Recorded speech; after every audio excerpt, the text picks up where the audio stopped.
വിവിധൻ എന്ത് ചെയ്തു? മറ്റുള്ളവരെന്താ ചെയ്യാൻ നോക്കിയിട്ടാവുന്നില്ല. അപ്പൊ ഒരു മാത്രം നോക്കിയില്ല. ബാക്കിയുള്ളവർക്ക് മുങ്ങിയവരൊക്കെ സ്വർഗത്ത് പോയി. ഇയാള് പിന്നെ മുങ്ങിയപ്പോ ജലദോഷം പിടിച്ചിട്ട് അത് കയറി പോകും. അപ്പൊ അന്ന് മുതൽ രാമനോട് ഭഗവാനോടൊക്കെ ഭയങ്കര ദേഷ്യായി. അങ്ങനെയാണ് ഇവിടെ പേര് ചെറിയ വ്യത്യാസമുണ്ട്. ഭാഗവതത്തിലെ ദിവിധൻ. ആ ദിവിധൻ പിന്നെ ആരുടെ കൈകൊണ്ടാ മരിച്ച്? ആ ലക്ഷ്മണ ഇവിടെ ബലരാമനെ അയക്കുകയുള്ളപ്പോ ആ ബലരാമന്റെ കൈകൊണ്ട് തന്നെ ആട്ടി ധരിക്കുകയാണ്.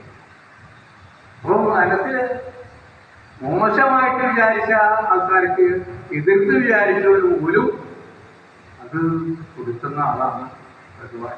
നമ്മള് വന്ന് ആലോചിക്കുക, എങ്ങനെ വിചാരിച്ചാലും വേണ്ടില്ല, ഭഗവാനെ എപ്പോഴും ഇങ്ങനെ ധ്യാനിച്ചാൽ നമുക്ക് ഭഗവാൻ തരും, എന്തെങ്കിലുമൊക്കെ തരും. ചിലപ്പോ മുഴുവൻ കിട്ടിക്കൊള്ളുന്നില്ല. അപ്പോഴും നമ്മൾ വിചാരിക്കും എന്റെ കഴിവുകൊണ്ടാണ്. എന്ത് കിട്ടിയാലും നമ്മൾ അങ്ങനെ ഈ ചീത്തയായിട്ട് കിട്ടിയ ഭഗവാനെ കൊടുക്കും. നല്ലത് കിട്ടിയാൽ ആർക്കാ? അത് നമ്മുടെ കഴിവ്. അങ്ങനെയാണ് പൊതുവെ നമ്മളെ എത്രയോ അനുഗ്രഹങ്ങൾ കിട്ടും. അപ്പോഴൊക്കെ നമ്മുടെ കഴിവാണ് കിട്ടും. ഈ രണ്ടെണ്ണം ഉണ്ട്, തല്ലലും തലോടലും പറയും. തല്ലി കിട്ടിയാൽ കുറ്റം ഭഗവാന്, തലോടൽ കിട്ടിയാൽ നമുക്ക് നമ്മുടെ കഴിവ്. ഈ കുറെ ആൾക്കാരുണ്ട് ഇതേപോലെ ഭഗവാനെ കുറിച്ച് വെറുതെ ചിന്ത. അതിൽ വളരെ പ്രധാനപ്പെട്ട ഒരു കാര്യമാണ്. അതുകൂടി പറഞ്ഞിട്ട് ആ ഭാഗം നിർത്താം. അതേ സമയം വെച്ചുണ്ടാവേണ്ടതാണ്. ഇതൊക്കെ പറയാനുള്ള സമയം വരുന്നത്. അപ്പോ ജാമ്പവാൻ എന്ന് പറഞ്ഞ ആളെ കിട്ടും. വൃക്ഷകുലാധിപനം, കരടി വേഷമൊക്കെയാണ്. ഇത് എന്റെ കുരങ്ങനല്ല, ഈ കരടിയുടെ ഗ്രൂപ്പിൽപ്പെട്ട ഒരു തരം കുരങ്ങാണ്. ഒരു കരടിക്ക് കുരങ്ങ വൃക്ഷമാണ് ആ വംശത്തിൻ്റെ പേര്. അതിൻ്റെ ഒരു അധിപനൊക്കെയാണ് അദ്ദേഹം.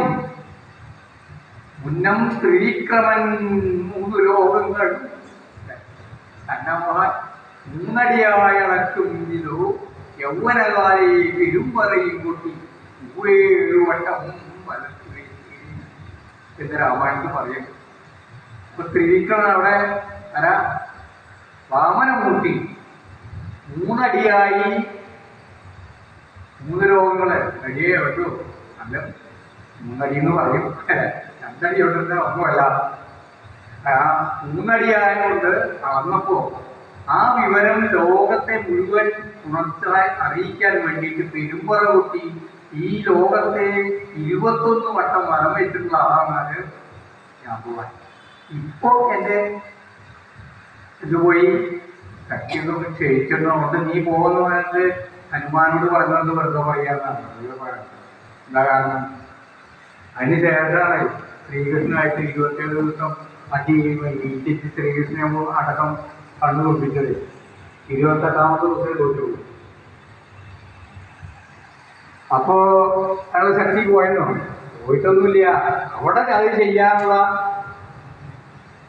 നിയോഗമാർക്കാണ് അത് ഹനുമാൻ. അതുകൊണ്ടാണ് ഹനുമാനെ ഏർപ്പാട് ചെയ്തത്. ഹനുമാനെ ഉണർത്തിയ അദ്ദേഹം. അപ്പോ ഈ ജാമ്പവാന് ഒരു പ്രമ്ലോജ എന്ന ഒരു അപ്സരസിലേക്ക് ഒരു കുട്ടിയെ കിട്ടും.